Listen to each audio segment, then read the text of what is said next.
जय हिंद साथियों, नमस्कार। आज बात करेंगे 23 जुलाई को जंतर मंतर के ऊपर जो बच्चे बड़े शांतिप्रिय तरीके से अपनी मांगों को लेकर के आंदोलन कर रहे थे, उन बच्चों के ऊपर पुलिस ने फिर लाठीचार्ज किया।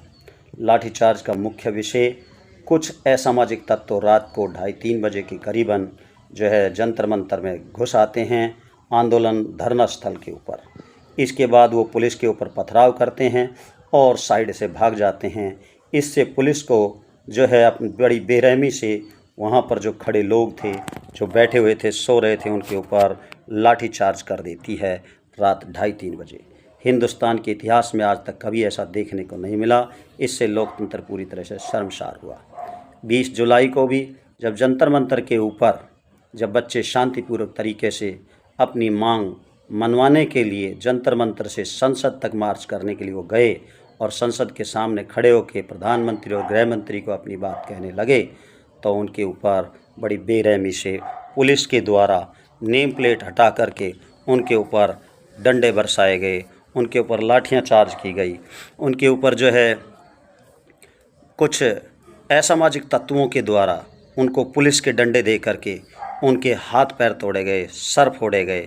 जब ये सबूत सारे इकट्ठे करके सर्वोच्च न्यायालय के हमारे सम्मानित अधिवक्तागण जब सर्वोच्च न्यायालय के मुख्य न्यायाधीश के सामने पहुँचे, तो हमारे मुख्य न्यायाधीश महोदय जी ने कहा, मेरे पास इन सब सबूतों को सुनने का और इन वीडियो को देखने का समय नहीं है। इससे हमारा देश फिर से एक बार शर्मसार हुआ।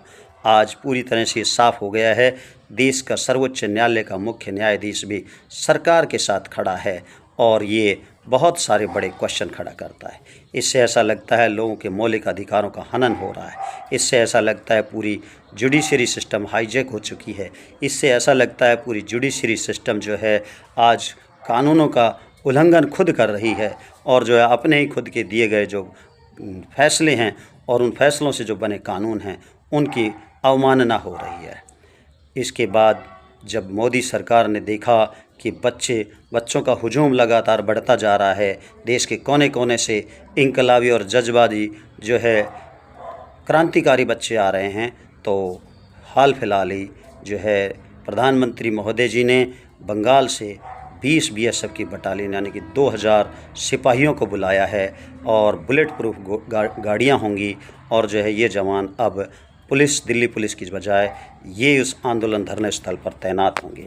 इससे साफ सरकार की मंशा जाहिर होती है कि सरकार इन बच्चों को मारना चाहती है, पीटना चाहती है। क्या इस तरह की फोर्स को बुलाने से क्या सरकार फिर से इन बच्चों का खून खराबा करना चाहती है, खून की नदियां बहाना चाहती है? ये सब इस तरह की अटकलें लगाई जा रही है।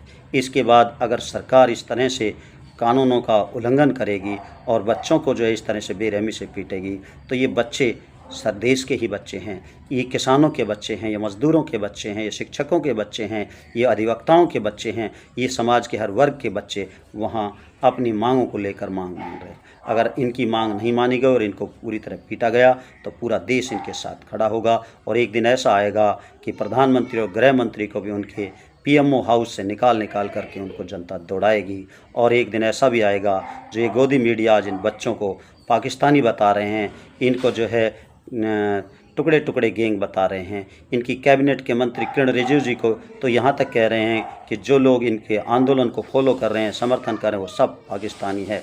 तो ये सब अब चलने वाला नहीं है।